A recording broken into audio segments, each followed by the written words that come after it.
జిల్లాలలో ఎన్నికల ప్రచారంలో ప్రధాన అంశంగా ఉన్న వివేకా హత్య కేసు విషయంలో జిల్లా కోర్టు సంచలన నిర్ణయం వెలువరించింది.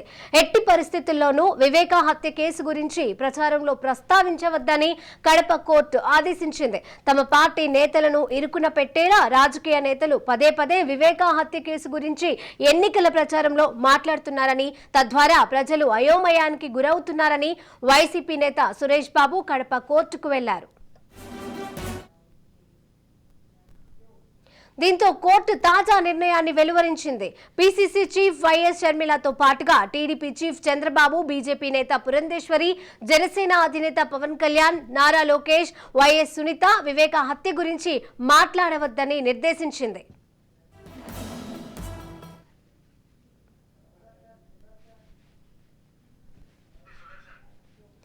ఇదే అంశానికి సంబంధించి మరిన్ని అప్డేట్స్ మా ప్రతినిధి సుదర్శన్ అందజేస్తారు. సుదర్శన్, సేమ్ సీన్ ఇది. గత ఎన్నికల్లో 2019 ఎన్నికల ముందు టీడీపీ ఇలాంటి ఆర్డరే కోర్టు నుంచి తెచ్చుకుంది. ఇప్పుడు ఆ పరిస్థితి వైసీపీకి వచ్చిందని చెప్పవచ్చు. 2019 ఎన్నికల ముంగిట వివేకానంద రెడ్డి హత్య జరిగింది. అప్పుడు టీడీపీ ప్రభుత్వం ఉండడంతో టీడీపీ వాళ్ళే హత్య చేయించారంటూ వైసీపీ నేతలు ఆరోపించారు. అయితే అది ఎన్నికలపైన ప్రభావం చూపుతుంది కాబట్టి ఖచ్చితంగా అది ఎంక్వైరీలో ఉంది కాబట్టి దాని గురించి ప్రస్తావించొద్దు అంటూ అప్పట్లో టీడీపీ నేతలు కోర్టుకు వెళ్లారు. దాన్ని కోర్టు అప్పుడు గ్యాంగ్ ఆర్డర్ ఇచ్చింది.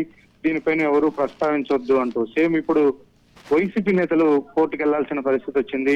వైసీపీ కడప జిల్లా అధ్యక్షుడు సురేష్ బాబు కడప కోర్టును ఆశ్రయించారు. వివేకానంద రెడ్డి హత్య కేసును ప్రధాన అజెండాగా ప్రతిపక్షాలు ప్రచారం చేస్తూ ఉన్నాయి కాబట్టి అది ఎన్నికల పైన ప్రభావం చూపుతుంది కాబట్టి కోడ్ ఉల్లంఘన కిందకు వస్తుంది, దానిపైన చర్యలు తీసుకోవాలంట ఆయన చెప్పడంతో షర్మిలతో పాటు వైఎస్ షర్మిల, వైఎస్ సునీత, చంద్రబాబు, పవన్ కళ్యాణ్, పురంధరేశ్వరి, లోకేష్ వీళ్ళందరి పేర్లను ప్రస్తావించు కడప కోర్టు ఆర్డర్స్ అయితే జారీ చేసింది. ఎట్టి పరిస్థితుల్లోనూ వివేక కేసు గురించి ఎన్నికల ప్రచారంలో ఎక్కడ ప్రస్తావించొద్దు అంటూ కూడా కోర్టు ఆర్డర్స్ ఇచ్చిన పరిస్థితి కనిపిస్తోంది. అయితే పర్టికులర్ పర్సన్స్ నే మెన్షన్ చేశారా లేకపోతే జనరల్ గా ఈ ఎన్నికల ప్రచారంలో ఎవరు వాడకూడదని చెప్పిందా కోర్టు అనే దానిపైన కొంత క్లారిటీ రావాల్సి ఉంది. కోర్టు ఆర్డర్ పూర్తిగా వచ్చిన తర్వాత తెలుస్తుంది. మొత్తం మీద వివేక కేసునే ప్రధాన అజెండాగా తీసుకొని వైఎస్ షర్మిల, ముఖ్యంగా వైఎస్ షర్మిల, సునీత ప్రచారం నిర్వహిస్తూ ఉన్నారు.